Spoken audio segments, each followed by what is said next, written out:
to Alexa going for the dinner, I'm relaxing like that. You don't know. I'm okay. But it was fantastic. You know what we used to say in London? Yeah. Did free. Yeah, you're free. I mean, it was, fantastic experience. Fantastic experience. And they really delivered. And if you love lights. Yeah. Oh, yeah. Okay. They love lights. If you love lights, Qatar is the place. whole city is lit. It's amazing. I was also very surprised to find out that they had dug up. Now, before the World Cup was awarded, Qatar had no underground rail system whatsoever. They win the World Cup, right? And they've dug up the entire city to connect all of the World Cup venues with underground rail. And that is what George said. Impossible is nothing. Yeah. Anyway, so... there's some nice places as well. You saw me on the... I had a cruise. Pearl Qatar. Okay, well, we're going to... Pearl Qatar, fantastic place. Wonderful scenery, everything that you need to be happy. So if you want to chill, and some big men go to Qatar to chill, actually, yes. Of course. They know themselves. Some of you are there. Hello. It's also a very nice place. And so in terms of going around and moving around, fantastic.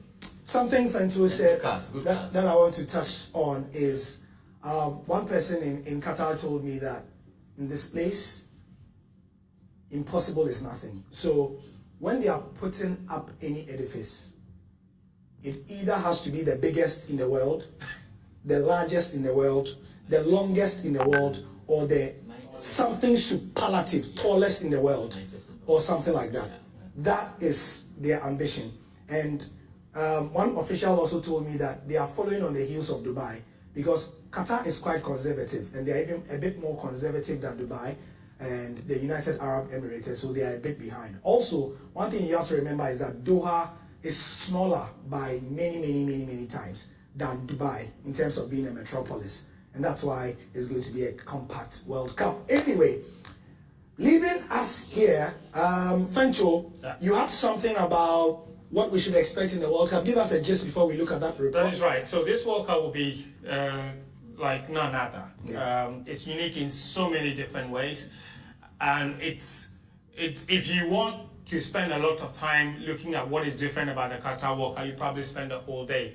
So instead, what we've done is put together a very short video about 6 things that are unique about this World Cup. All right. But just before you go, I had to add this. Fentuo should add this to it. That look.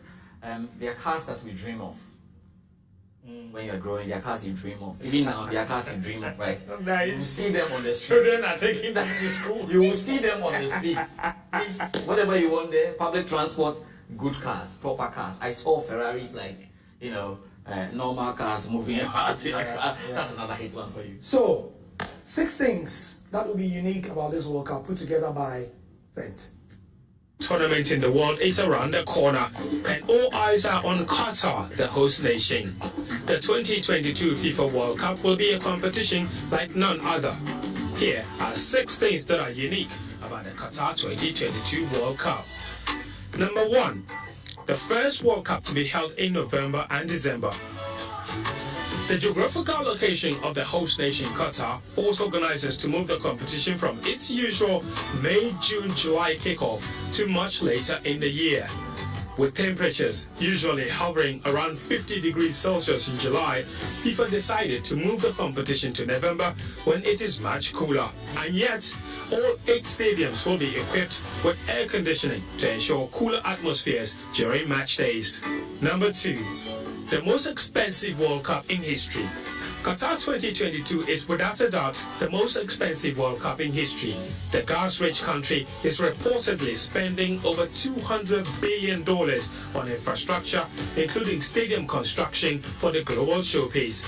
By comparison, the 2018 World Cup reportedly cost Russia between $10 and $15 billion, making Qatar the most expensive World Cup to date. Number 3. All World Cup stadiums in Qatar are within 1 hour of each other. And while the 8 stadiums also represent the least number of stadiums to host a World Cup since Argentina's 6 in 1978, the close proximity of the match venues means players won't have to travel far to go from venue to venue at the 2022 World Cup. But even better is the fact that fans can watch up to 3 games per day if the kickoff times favor you. Number 4, the last World Cup with 32 teams. The 2022 World Cup will be the 7th and last World Cup to feature 32 countries. From 2026, the competition is expanding to 48 teams, with the United States, Canada and Mexico winning a bid to host the quadrennial competition. Number 5. Increased prize money. While playing and winning at the World Cup is more than anything else a matter of pride, the prize money has turned to increase every competition, and the 2022 World Cup is no different. According to reports, any country that lifts the trophy on December 18 will be going home with a check for $42 million. The losing finalists will get $30 million, $27 million for third place, and $25 million for the fourth place team. The winner's figure is a $4 million increase on the $38 million paid to 2018 winners France. And last but not least, Fanzone will provide cheap alcohol. Qatar has left no stone unturned in making the upcoming FIFA 2022 World Cup a huge success, and making alcohol available for cheap is one of those. The Islamic nature of the country means alcohol sale and purchase is very much restricted, and while you may not be able to buy or drink alcohol in the stadium, you will have access to all the booze you want in the fan zone. But just make sure you finish that can of beer before you step into the stadium.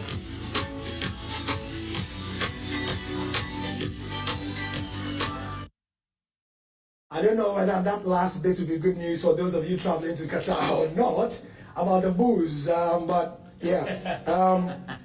Give me a second, I'm just tweeting the links for people to watch.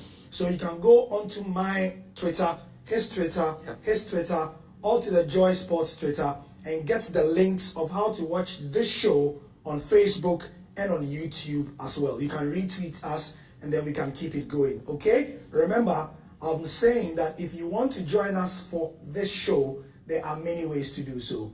On Twitter, we are at Joy Sports GH, right on your screen. WhatsApp number 055-1111-997, the magic number of Joy, of course. Yeah. And also the hashtag is Joy100 Qatar. Joy100, 100 to Qatar. Joy100 to Qatar. So that's the way to do it. So, Fent. Yeah. You mentioned several things there. A lot. You want to touch on something now? Yes, the 8 stadiums to host the. And did you say all the 8 are like in around one city? Yes, that's why this World Cup is called the Compact World Cup. All of them are within 1 hour each other. 90 miles is the longest distance between 2 stadiums. So it's really that close. And Doha alone has as many as 3 stadiums. Wow. To put it in Ghanaian terms, yeah, you can go from one end of the World Cup, yeah, like you are going from Kaswa to Tema, or even less. Yes, basically, it's what it is. That's the whole of Qatar. It's that small. It really is that small. And I want to briefly touch on all of the 8 stadiums. Now, this is the Khalifa Stadium. Of course, the Khalifa Stadium is the oldest of the bunch. It's the only stadium that was not built from scratch. It's basically what it is. The only stadium not built from scratch is 40,000 capacity. That's where we held the athletics championships. And, you know, it's looking supreme. It's looking amazing. It will host games from the group stages all the way up to, I think, the quarterfinal stages. It's what it's got the touch of Doha, that iconic building overlooking the stadium. The next one we want to talk about is the Janup Stadium. This one is my absolute favorite. Now, pause it right there. This stadium. Pause. I don't know if we can mention the nickname of the stadium for here. This stadium, while some of you might think that it looks like something, I don't know. Like, it reminds me. It reminds people of something. Okay. No, but the colloquial name of this stadium, they call it the Vagina Stadium. Yeah, well, exactly. That's what that. But the stadium is. It's in reference to the dhow, yes, which is a reference to the fishing and in the local community. Really, you know what the dhow looks like. So, the dhow is spelled DHOW, and the dhow is like a boat. It is like a boat, exactly, basically like a boat. So that is what it looks like. Yes, but this one they say it's actually shaped like the shell. Yes. You know, because it's a fishing community, the sea, all those things. So it is not what all of you are thinking. And the amazing thing about this stadium is that it was actually designed by Zaha Hadid. If the name sounds familiar, that's because it is the father of the famous, what do you call it, stylists or fashionistas, Bella Hadid and then the sister. So that is what that one is. The next one is the Education City Stadium. And that's the education. This is still the meanwhile, this is where we will play Uruguay. Yes, so Ghana will play Uruguay there. Yeah. The next one, of course, is the Education City Stadium. It's located in Education City. I don't know if George went there, but there was a tour that World Athletics organized for us to go to the Education City to try and have an access look at the stadium. And it was really amazing to see. And that Education City itself, there it is. It's purposely built just for this. Wow. You understand? So Qatar has done a lot of things just for this. This stadium did not exist before Qatar won the rights to host the World Cup. Yeah. So this was built from scratch. The next stadium we will look at is this particular one. This is one of my favorites, the Al Bayt Stadium. Now the Al Bayt Stadium is a 60,000 capacity stadium. It was built in reference to the Qatari tents, local Qatari culture, where you have tents here and there, and it's in reference to the tent in Arabic is actually called Bayt al-Shara. Yeah. And that stadium was built, and so there you look at it, you see it looks like a tent, very traditional, very cultural, Arabic setting, Qatari setting. So that is one of the most beautiful stadiums in my opinion. And then you move on to the next one, this one, Al Rayyan. The name sounds familiar because there's a famous football team called Al Rayyan in Qatar. Yeah. And it's a venue for one of the stadiums for this World Cup as well. And it's one of those venues that will host matches from the group stages, quarterfinal, and even up to the semi-final stage. And then you move it on to the next one. The Al Thumama Stadium is also 40,000 capacity, really beautiful. But my absolute favorite stadium, because you said favorite. You said favorite. I have added the absolute favorite. Yes, that's favorite one. Okay, absolute favorite. The absolute favorite, and play this one for me. And I really want it. Okay. Stadium 974. Yeah. Now, Stadium 974 was built from 974 shipping containers. Also in reference, now you see the stadium, you see the shipping containers there. Yeah. Now, also in the stadium, that 974 is also a reference to the International Dialing Code of Qatar. Yeah. So Ghana is plus 233, Qatar is plus 974. Yeah. So plus 974, using 974 shipping containers, and this stadium is actually an excellent reference point for sustainability. Because after the World Cup, all of this stadium will be dismantled. In fact, the venue of this stadium will make way for a waterfront for the local community.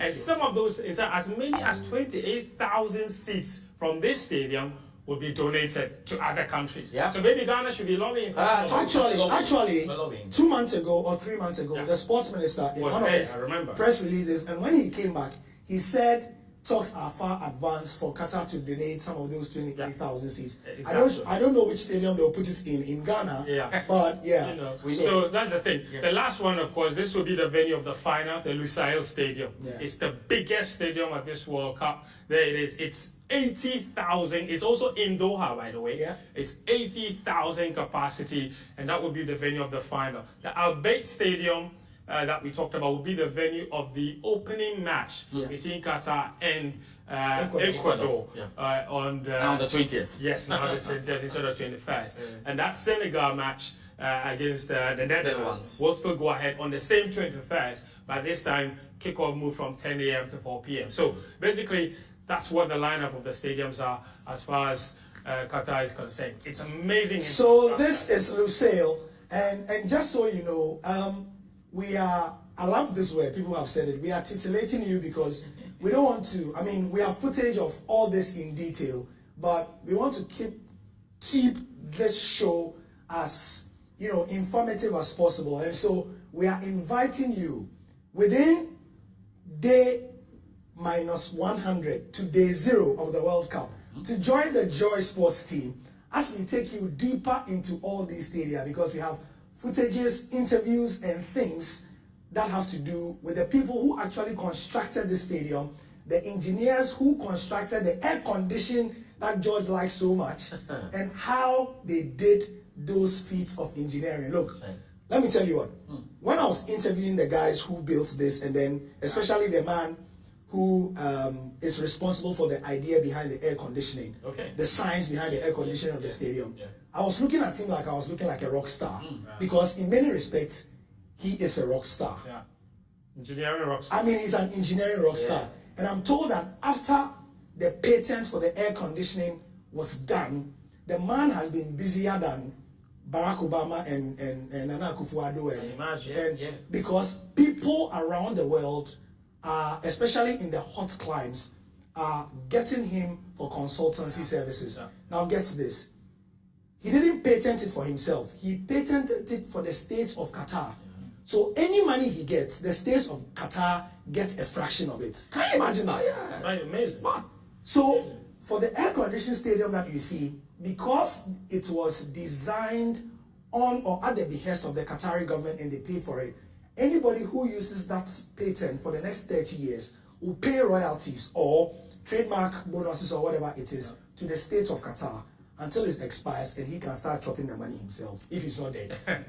Right. So that's the 8 stadia. Those are the 8 stadia. Let me just unpack it for you. 8 stadia in a very small city, and 700,000 to 1 million people are going to descend on the World Cup, but they say they are ready, and you're going to hear more of that as well. And Gary, quick one.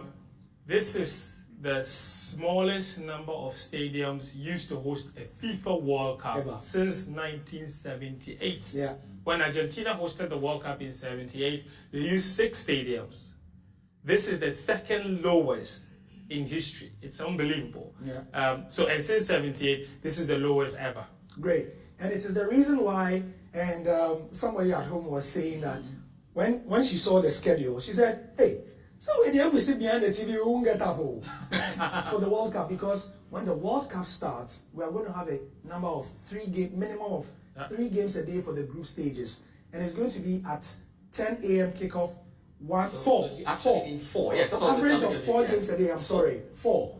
10 a.m., 1 p.m., 4 p.m. and 7 p.m. Keep that in mind.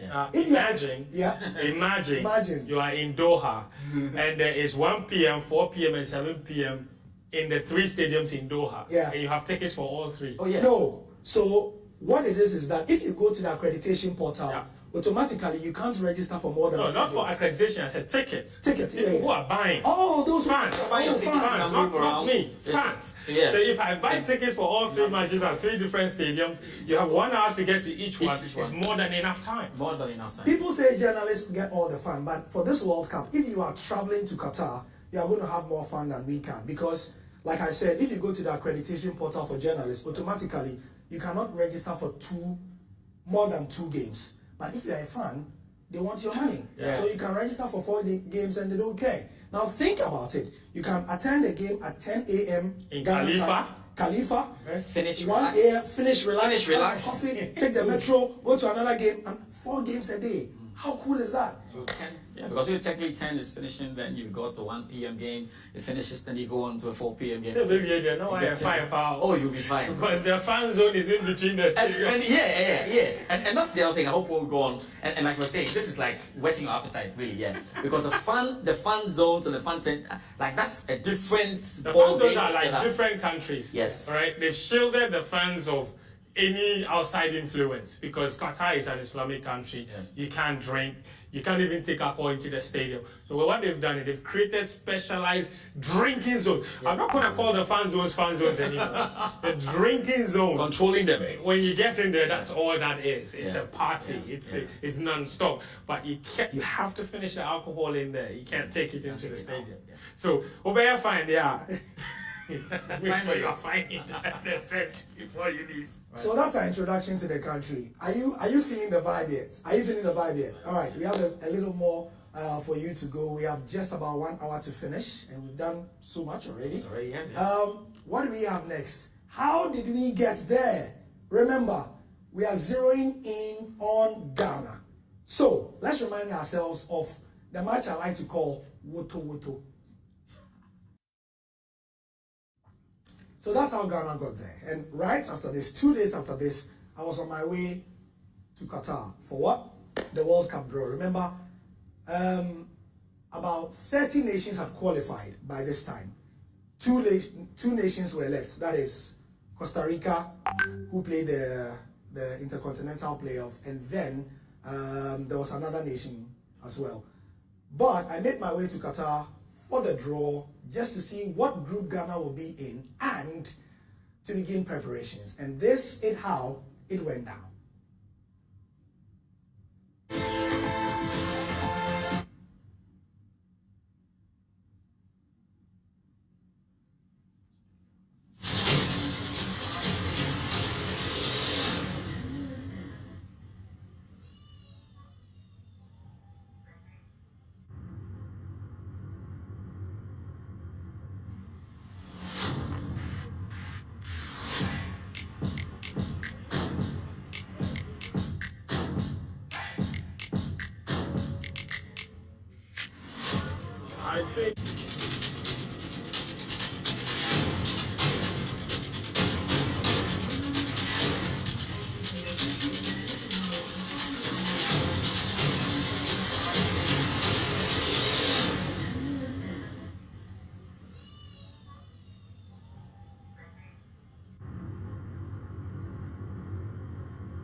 I think a team like Senegal, for instance, they have a good chance to go beyond the group stage and hopefully go past Ghana.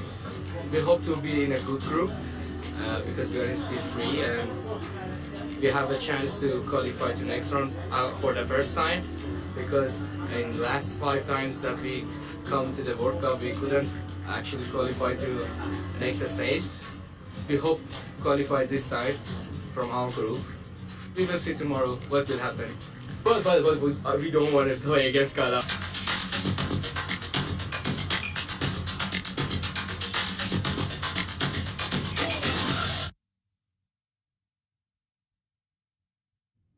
So the draw was done, and then the 32 countries were all known. At least they knew what positions they would be in. Remember, I said it was 30 countries at the time because 2 more qualifiers had to be played. So, Fent, you want to take us through the 32, first of all, while we project it on the screen, and remind you about who will be in Qatar, apart from the host nation, of course.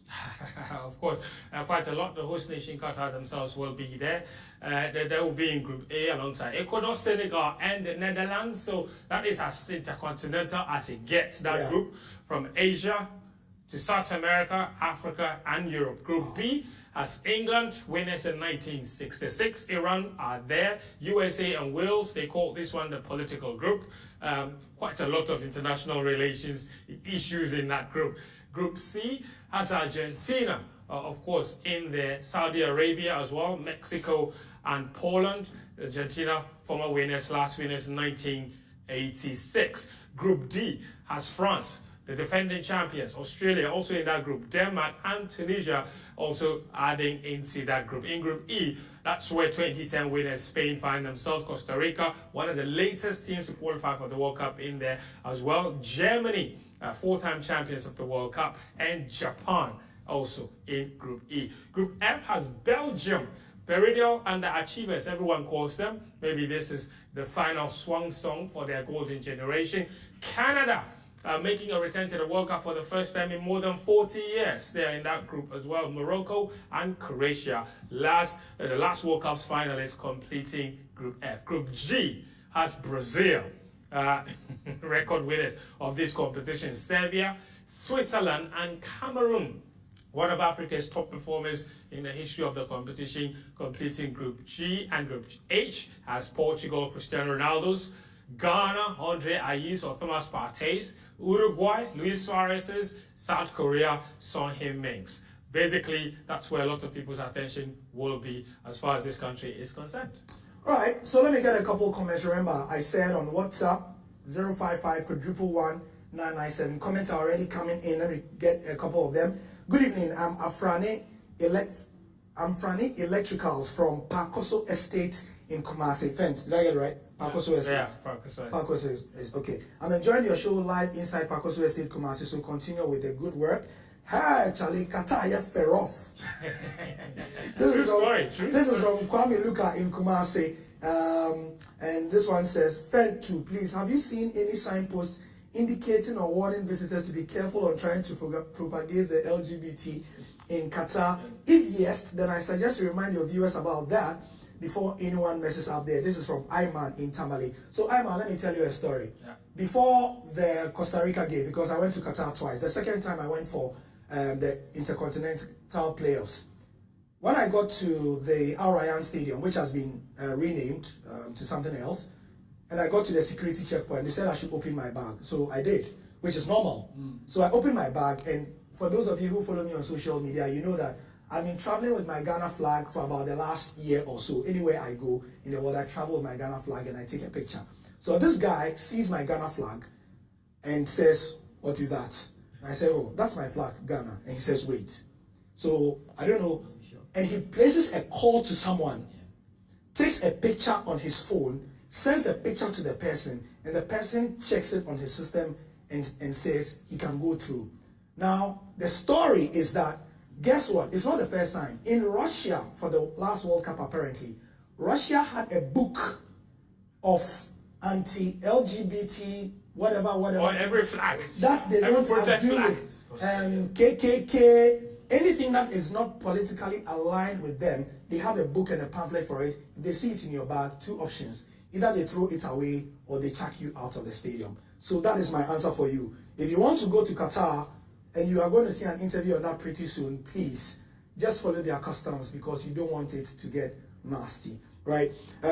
This is from Mutala says, please, so the 974 stadium should evacuate to Ghana. Not only the seats, Charlie, I'm clapping for Qatar as well. We'll come to Ghana, but so that we can maintain it. We'll get some. That's another. But Gary has an important question. Where will we put it? And where we'll put it to? Mohammed Awal from Tamale says, good evening, guys. I'm watching you with my family. I can't wait for the kickoff. I'm really excited and enjoying your show. This is from the Upper West region in Laura. Multimedia never disappoints. Joy Sports really the pace setter. This is from Amaru Adis in Medina as well. All right. Let's go for our first big interview. Like we told you, he's a World Cup winner, 1990. He won the UEFA Euros when he was barely out of his teens in 1980. He won the Ballon d'Or in 1990. One of the greatest players ever to play in the FIFA World Cup. I bring to you, ladies and gentlemen, it's Lothar Matthäus. Something special, the biggest sport event in the world, and I love football. I have passion for football. I was a long time a professional football player. I was a long time a coach. Now in Germany, I'm a colleague from you. I work for the TV stations, Bundesliga, Champions League, national games, and I like to follow the sport every day because it fascinates me till today, last 6 years. When teams are preparing for the World Cup, what, with just a few months to go, should the mentality of a top player be like at this time? I mean, of course, you don't know if you are going to be selected in the first place. So what kind of mentality should a player have if they want to get there? I think today nobody will think about nomination. Yeah? They will give their best for themselves, then for the club teams, and on the end the national coach will decide which player is coming in November here to Ghana.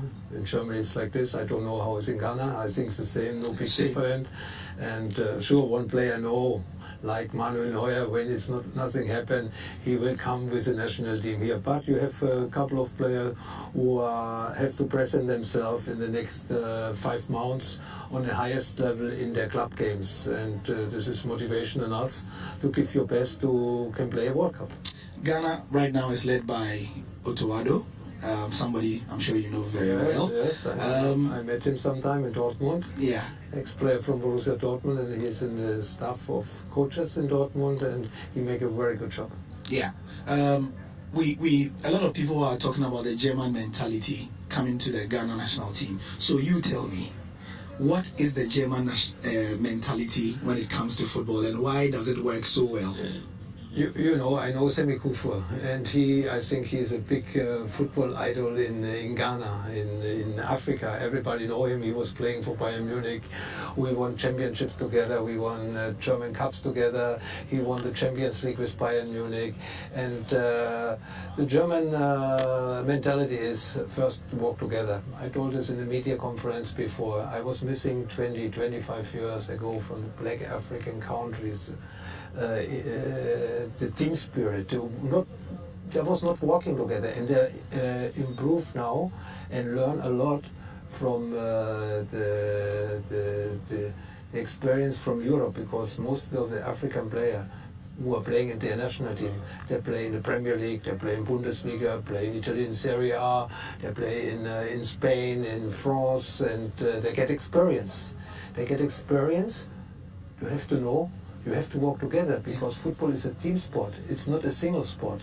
And I think the Africans understand it more and more. And for this, they can be very dangerous in this World Cup in Qatar in 5 months, because they understand really now, not only they have to make dribblings, they have to be fast, they are strong, but they have to work together. They have to help each other. And this makes the African teams very, very dangerous for each team during the World Cup here in Qatar in 5 months. Some of the African teams that are coming have very, very young players, you know, and a little bit of experience. What would be your advice to them? Because they don't have teams that are as grown, you know, like the Brazils and the Argentinas as well. What would be your advice to them? How do you approach the World Cup? For this, they have nothing to lose in one way. When you're a favorite, you have to win each game. Yeah. You have to come home with a cup. When the African team is going to a quarterfinal, semi-final, it's a big result. And I think you have the chance, but you have to continue your performance, game by game. Each game is a final game. When you lose in the first round, in the group stage, you can lose a game. But later, only important, you win the game. And you have to go always to the highest level. You have to give all your energy, all your passion. Almost an own goal, then the ball bounced off the back of Lewandowski. He tried to struggle, tried to fight for the ball. Now also gives this extra point of energy to the players. Now we can hear it calling for Barca.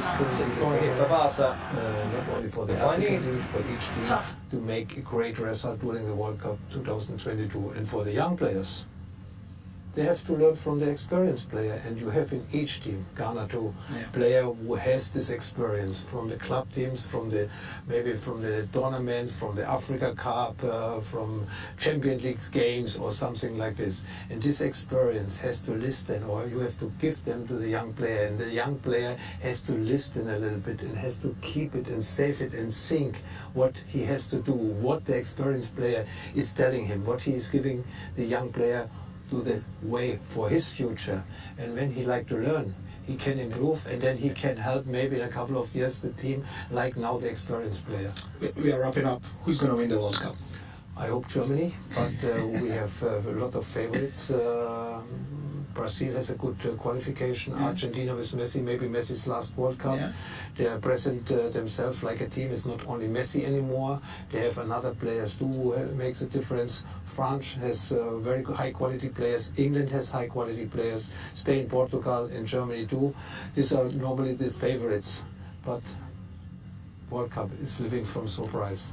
And I think not all these teams are going in the final, because in the final can go only 2, and you will have always results what you can believe. Just you can see each weekend in the championship. Yesterday was the Nations League games in Europe. Hungary won in England 4-0. Who believed this before? Nobody will give this result out, because then other people think he's crazy. But football is crazy, and it's living from the moment. And this means the same for the big teams like Brazil, like Argentina, maybe Germany or England. They have to be focused. Nothing give them a present. They have to work every day very hard to make the result. Wow, Lothar Matthäus, big man. I was nearly starstruck, and I had to keep my composure. You might have noticed that my mic flag was turned And the Joy News was upside down. That was how starstruck I was. I apologize for that. So my Joy News read News Joy. I had to explain. Charlie, you know, like when I came and I was watching, they were like, but I said, Charlie, I need to big man half a do. Any takeaways from that interview? Yeah, look at that. Oh, Charlie.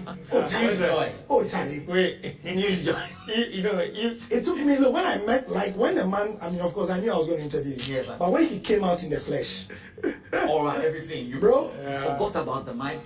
And when you were done and you realized, you're like, the mic. He still looks pretty fit. Oh yeah, he looks. I met him when he came to Ghana for the Bundesliga thing. Okay, yes, that may be it. But yeah, legend, and that's the thing about the Germans. He's speaking about preparation, about structure, about systems. It's all very important. To win the World Cup, nobody wins the World Cup by accident. You know, it takes years and years of preparations. When Germany finally did it in 2014, it was the end of a very, very long process that started in 2002. So, you know, we're looking at, this is exactly how you prepare for competitions. You know, we have a habit, or some countries have a habit of assembling talent and think it's enough. That's not enough. You know, there is a system to it. There's a system to everything. And I think for the Germans, they have found that key a long time ago. And that's why every few generations they win the World Cup. Speaking of the few generations, you know the Germans, before they won the 1990 World Cup, they went to 2 consecutive World Cups and they were beaten in the final. Yeah. So it's something that... They've been getting closer. And closer before they got there. And the same thing, in fact, speaking of which, the same thing happened in 2014, because before the 2014 World Cup, they have been to semi-final in 2006, semi-final Euros got into the latter stages as well. So in 2006 they won 3rd place, in 2010 they won 3rd place, and then in 2014 they finally won the competition. So it's always like that. They have been getting a lot closer, and everybody says that this is a young German team, and I agree that it is young, but simply because they're Germany, I will always still have them in there as my top 3 at some point. Always. You get to that. We'll come to that, George. Any takeaways? Obviously, I think he also spoke. I mean, he was clear about what the African teams need to do, and we need to step up. You know, sometimes it feels like because we have 1 or 2 stars popping up, you know, in the major European leagues, we have closed the gap. But when it comes to organization and the structure and taking important note of the details when it comes to preparing for a tournament, we're still way far back. You can think about all the great sides we have in the Africa Cup of Nations. They were not poor. They were not knocked out because they were poor. They were knocked out because something went wrong in the management, i.e. they needed their bonuses or something. So I think that take on that is hoping that this year we can do better. I don't know yet. I don't think any of us put an African team in our top 3. And it tells us that we still have a lot of work to go. Speaking of the African teams, though, I mean, since Lothar talked about that and George talked about that, let's go to the African teams and look at what our mother continent can do at the World Cup. I know most of you don't trust them. Let's remind ourselves of who is there. George, you take that, right? Yeah, so very familiar faces. Yeah. Good shout out to all the Nigerians who are supporting us every World Cup. Just reminding you that you're not there. But of course, here you go. Senegal, African champions. It's just a good year for them. Like, maybe are they greater than the 2002 side? We don't know, but we'll see how they can go. It's an interesting one for them as they go into this World Cup. They've got Sadio Mane, things are going very well. But they knocked out Egypt, and that's the big one there. We also got Tunisia. They have been to the World Cup a number of times. They have not quite been able to go out there. I still think that amongst all these teams, they are the most structured. Yeah. They play the most structured. They play the most structured football. They have a system to it, but they don't quite shine at the World Cup. That is their thing, and hopefully they can get to do it. We've got Morocco as well. Morocco.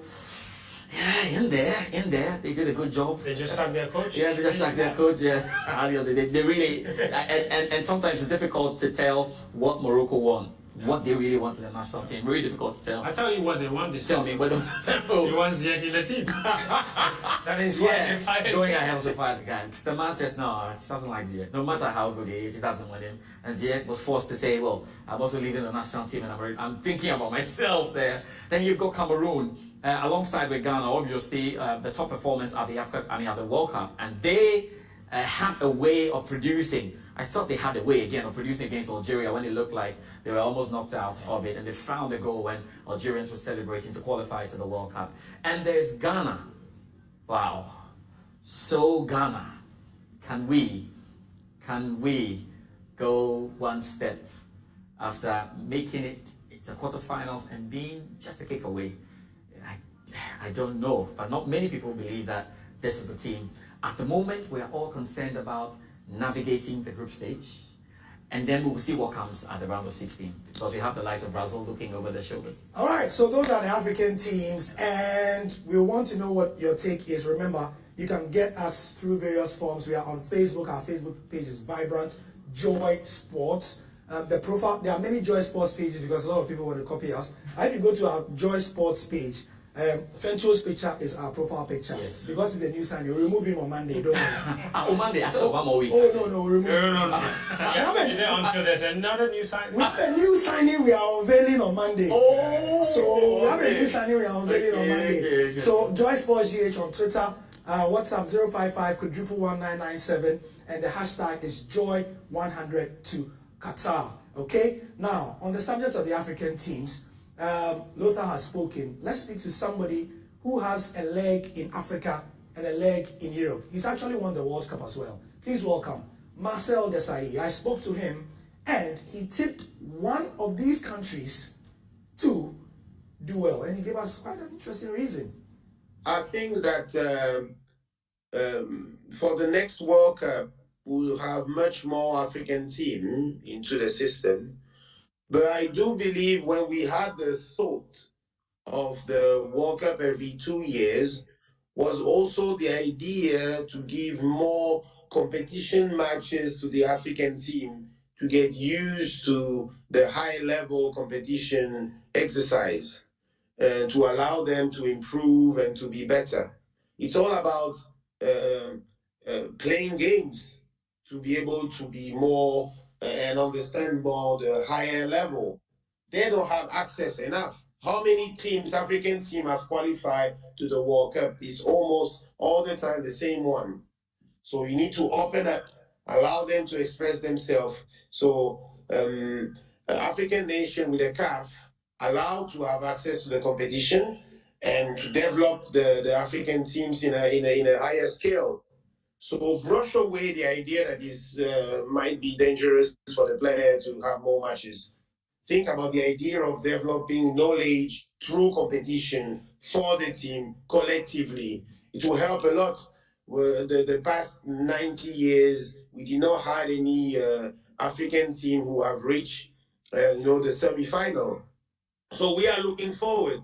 Senegal is showing a great potential because in the squad they have 8, 9 major players who are used to play as a first choice constantly in their club. So when they come back into their national team, they come with all the benefits of that exposure at a higher level. That's why they are one of the African teams that can surprise for this competition. Yeah, off the top of your head though, what do you generally think African teams can do to improve performances at the World Cup so that it's more consistently good from the African teams? Probably the fitness aspect before the competition. As I said, few teams have their 15 first choice players who have been used to play throughout the season. Most of the time, the player end up being a second or a third choice in their club. So when they reach the competition, they are not fit. They are not fit. This is where fitness coaches have to play a key role to reboost, the physical aspects for them to be ready for the competition, which is not the case, I said it, for Senegal, which they have already in the squad players who are used throughout the season to play into the competition, and they will be straight away ready for the system. So this is it. It's key, the preparation, the pre-season, pre-World Cup preparation, physical preparation. It's key. So many discussions in the studio. Marcel talking about fitness, African teams doing the needful. Yeah. You notice it's something Lothar also said. No, I was interviewing both of them. They are both Qatar 2022 ambassadors. Yeah. So they were quite diplomatic, but it was quite clear from the things that they were not saying that Charlie, they don't really take us seriously. Fitness Because we don't take ourselves seriously. Especially that fitness subject is a critical one. We do not often speak the truth to ourselves and say that this guy is not fit enough to be at the World Cup or not fit enough to be in the competition. We go with clouds and we want to be nice and we want to say, oh, this guy really deserves. It's not about deserving. Everybody deserves to be at the World Cup, but you have to be fit. Yeah. And there have been, I think there's so many times when an African team could not put up a right team to face another opponent because the guy was probably fit or was unfit before he came to the competition. Some of our medical doctors or doctors with the team do not speak the truth, and we can't accept that. If we don't do that and we can't correct that, we don't stand a chance. Already we are far ahead, and then you are bringing out. We are far behind, and they are far ahead, and we are bringing in half-fit players. Come on, this is a big matter, and I know when it gets to World Cup time, players being called up, we'll come back to this. Yeah. Well, for me, I think, you know, when Marcel speaks about fitness, I understand it from the perspective of match fitness. Yeah. Because I think more often than not, the tendency is to play players that haven't been actively playing for a long time. And this is crucial. And I think in 2010, the template was there for all of us. Under Milovan Rakovic. It doesn't matter how experienced you are. If you haven't been playing, the ones that have been playing are the fitter players. Yeah. Right? Those ones are the fittest ones. Those ones are the ones that have to play. And I think for me, that is exactly what he's talking about. Because when you get to the World Cup stage, there are teams, they never stop running. And something I picked up from AFCON 2019, the Black Stars team had a habit of conceding very, very early.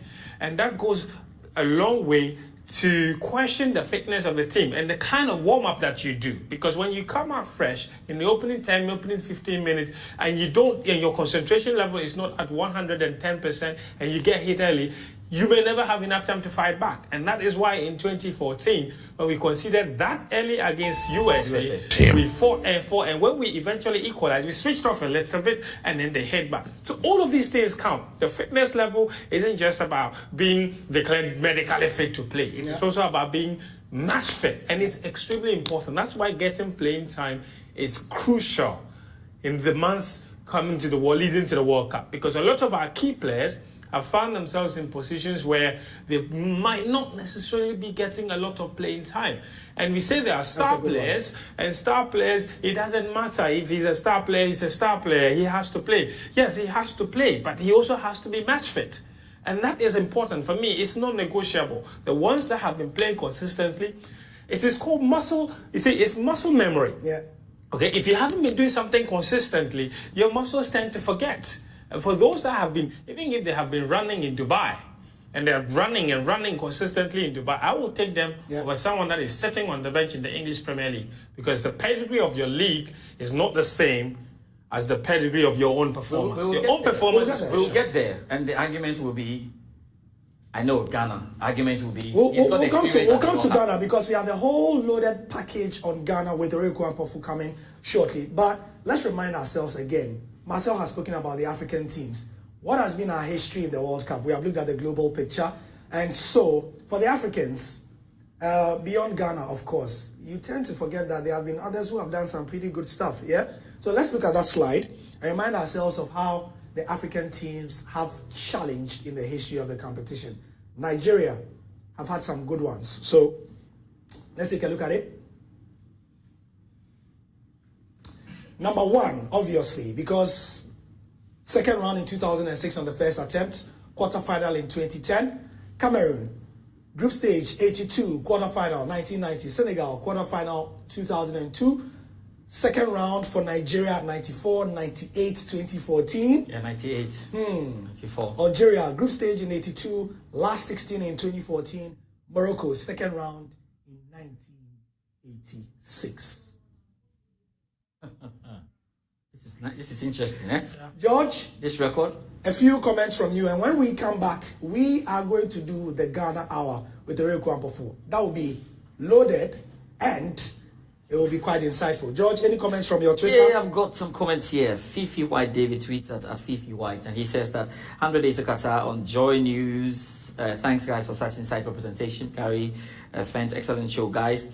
I've got this one says that, Gary, watching your program tonight, it makes me feel like I'm wasting my time in Ghana. You haven't wasted it. We have Africa Games in 2023. Where did we pass as Africans? Then I've got this one from Richard Pewode, who says that nice show, great gentlemen. Kofi tweets at Kwat, says that, oh, no be small suit, so looking dapper. George Gary, Fence, you look more like a politician in suit. I like it. Education I like it. and the stadium names. I like it. I like What have we got there? I like it. This one says, where's your Kwamba for? He's in the camp. Hold on. Great intro. This is from Jamal S. Lambo. Super vibes, guys. Stadium out to Mama is my favorite. But friends, will we have Gobe to enjoy in Ghana's fan zones? I'm quite sure. I'm quite sure. The fan And zone. you know why you're quite sure? Yeah. Qatar invited, now this blows my mind, 2 months ago, Yeah. they invited representatives of all 31 countries coming to Qatar, including Ghana Police Service, the GFA, just to brief them on how their people behave and how Qatar should be ready for them. Can you imagine that? The kinds of foods they would like and everything. They invited delegations from all 31 countries. And that's an interesting one, because it means that the Qataris or anyone in Qatar has to be ready for the Ghanaians, and the money they will be bringing. Because so when they hear when they smell the money there, they usually run away. Don't run away. That is poor. It is food. Can stop you at the airport. Anyway. I've had my own problems carrying Kinky around. No, but anyway, we'll see. On a more serious note, if somebody is not educated about money, you carry money there. It could be a problem. Charlie, you smelled the money before. This guy. If somebody doesn't know that money is food, you don't know. And you drunk, you carry money, you can't pass me. Look at this. But this guy. What's happening in your bag? If I leave these guys, we're not free.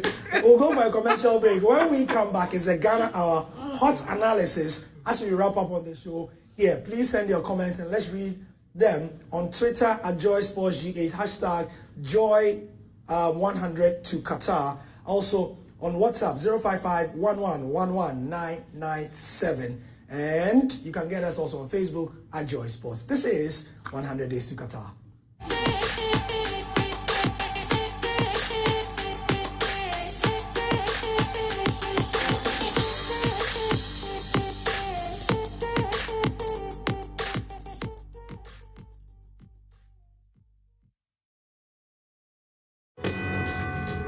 Alexa, open Multimedia Ghana and play Joy FM. Super Hits Radio, Joy 99.7. Listen to Joy FM, Hits FM, Love FM, live on your Amazon Echo.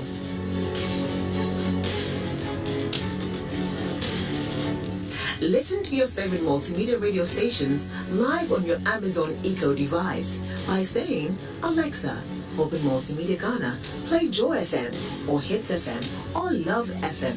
Or catch up on your favorite podcast by saying, Alexa, play, and then the name of your favorite podcast from Multimedia Ghana.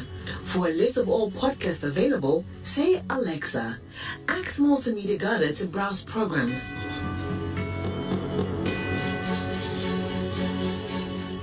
Alexa, welcome to Multimedia.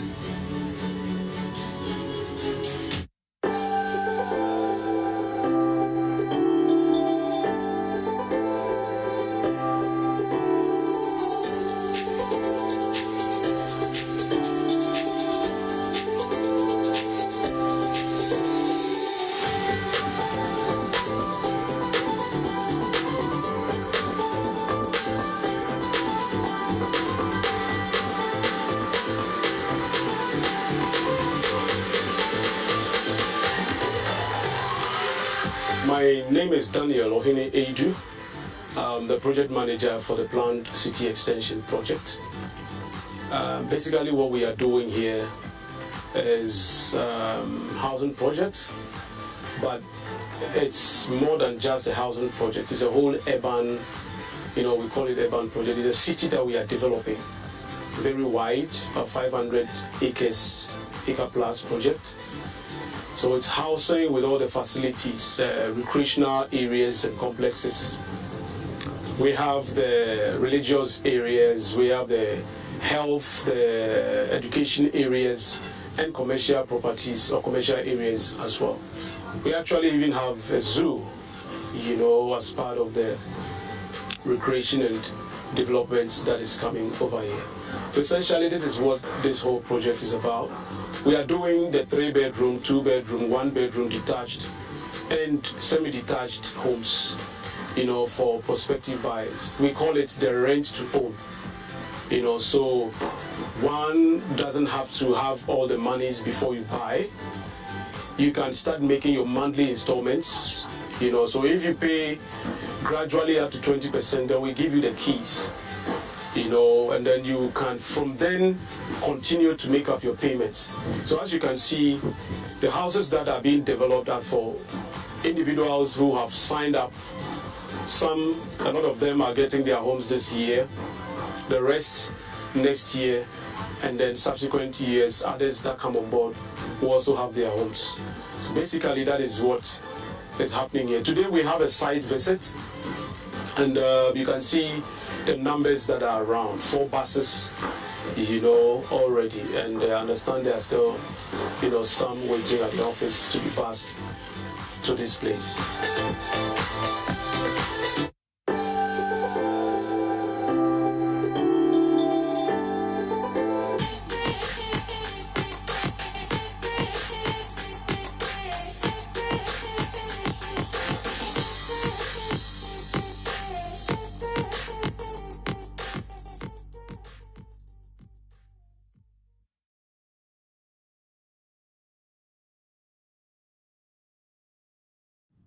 It's 100 Days to Qatar. Well, almost. It's 99 actually. But the name of the show is 100 Days to Qatar. I'm Gary L. Smith here in the last,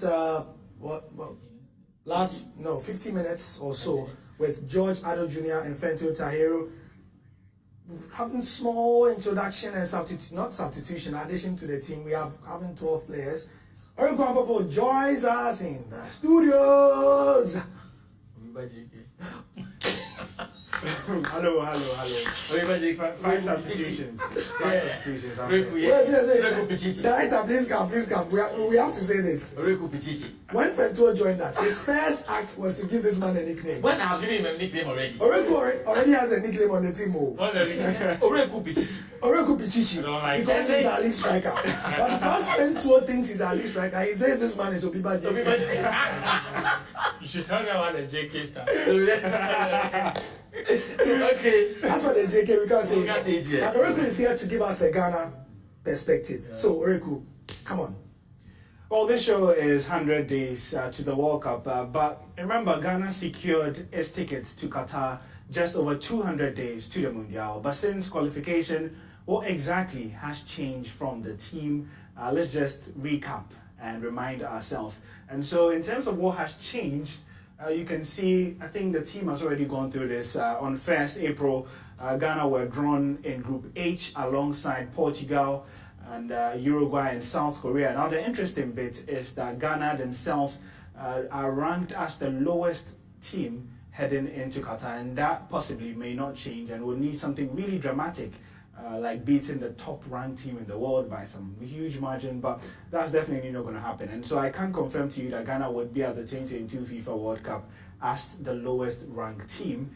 And we go a bit further on to the next event, and that's 24th May, where you saw the president of Ghana come out after Ghana secured qualification that Otto Addo has to stay with the boys, with the 3 other coaches. And so the Ghana Football Association listened, and therefore Otto Addo, Didi Dramani, George Boateng, and then Chris Hughton had extension of their contracts. Now it's up to December 2022, and that gives you a hint that they would still be on the technical bench up until the end of the World Cup. In terms of their roles and hierarchy, it remains the same. Otto Addo head coach, Chris Hughton technical advisor, George Boateng and Didi Dramani both as assistant coaches.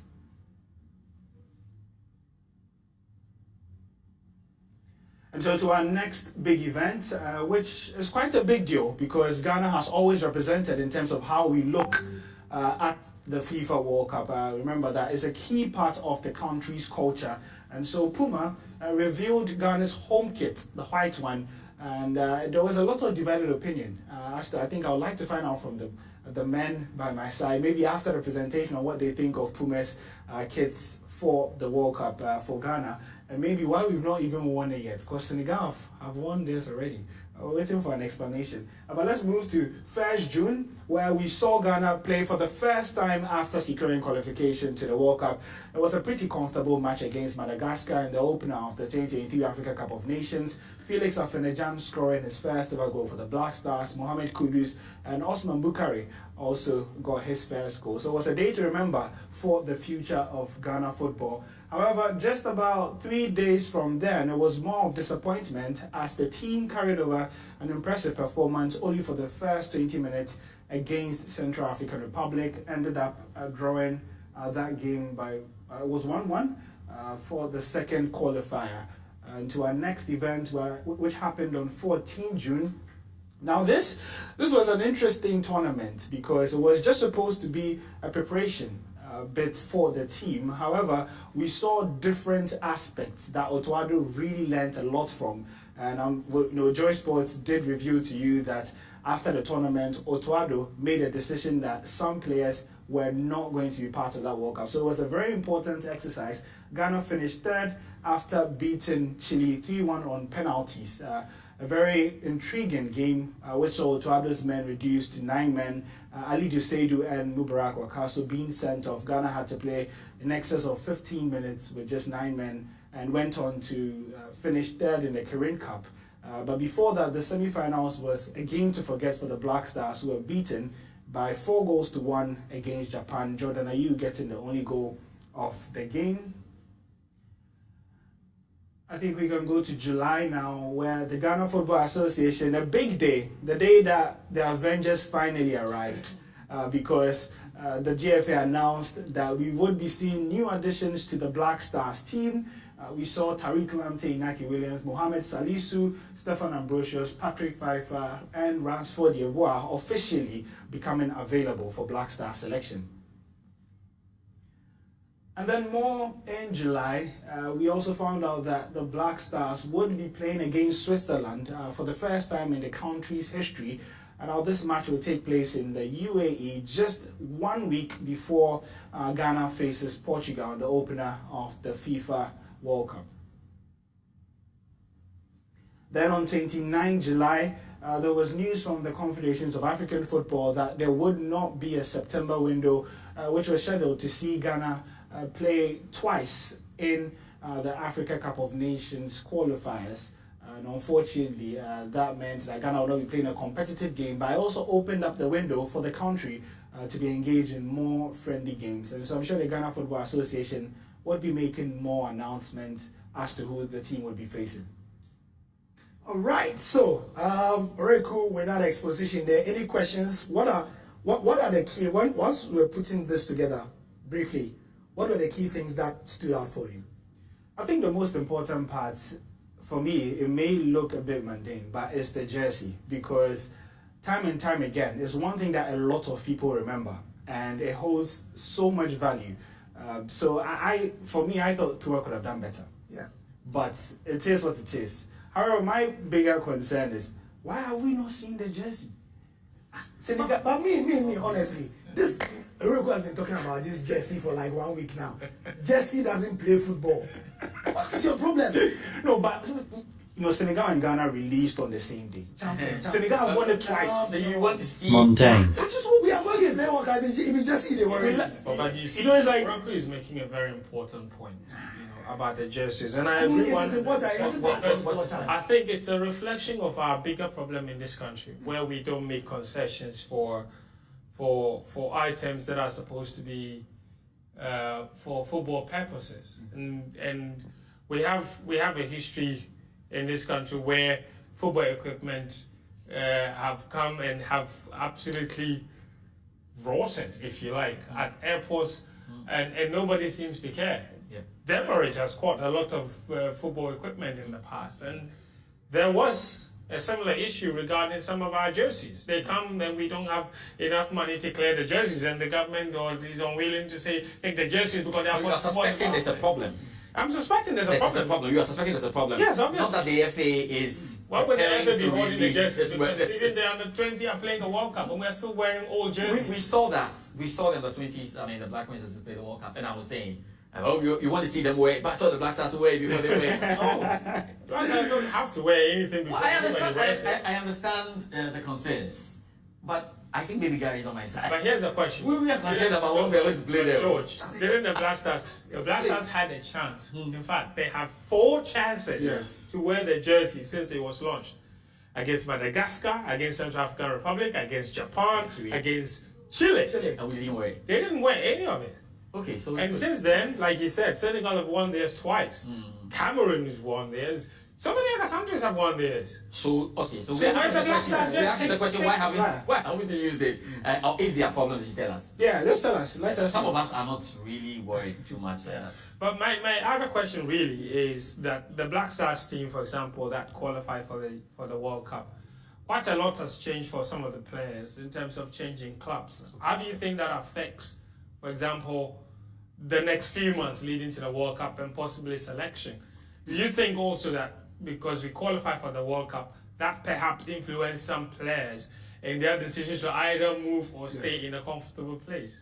Who are those that have made changes and stuff like that? Well, off the top of my head, I'm thinking of Osman Bukari, moved from a role where he was more conservative, had to play as a wing back, to Red up Belgrade, where he's found form and he just scored tonight. He scored today, yeah. So I think it's about 6 goals so far, and we're just in August, and so now he's getting more opportunity to show his capabilities up front.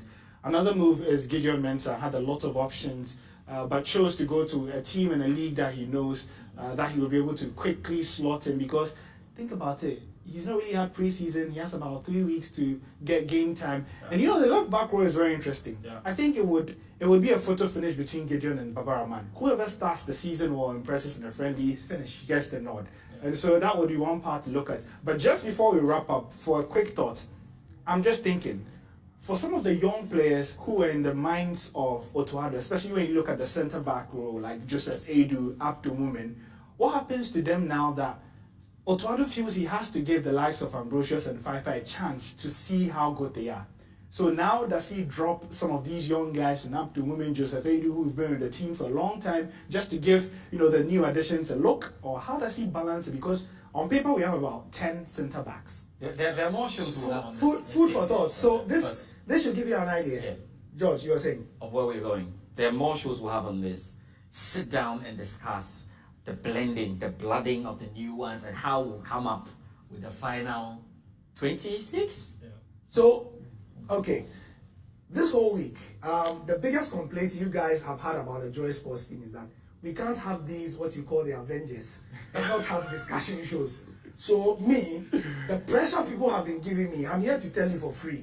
First week of September, it is landing. It's landed, yeah. First week of September, it is landing. Right. What you want, we are going to give you. We're going to give you a couple of discussion shows and stuff. They are landing. They are. Oh yes, thank you.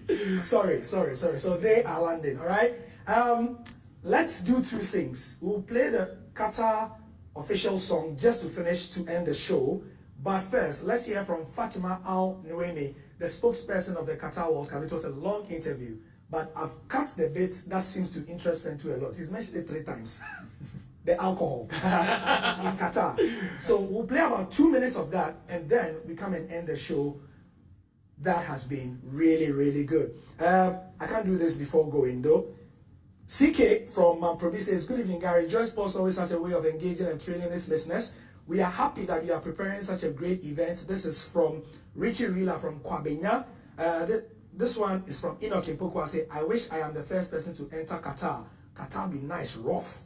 He says, Rahina says, if they make mistake and appear in Qatar, they will search the whole Qatar, they will find me. They will find me as well. So let's hear from the spokesperson of the World Cup. I promise I'll give you the full interview. This is just a little for you. And for African fans as well, drinking is quite a big part of the culture. I mean, with the possible exception of the North African countries that are coming. Sub-Saharan Africa are going to have a lot of drinking. I know you answered this question in various ways a lot of the time, but as the tournament draws closer, what are the plans for drinking fans?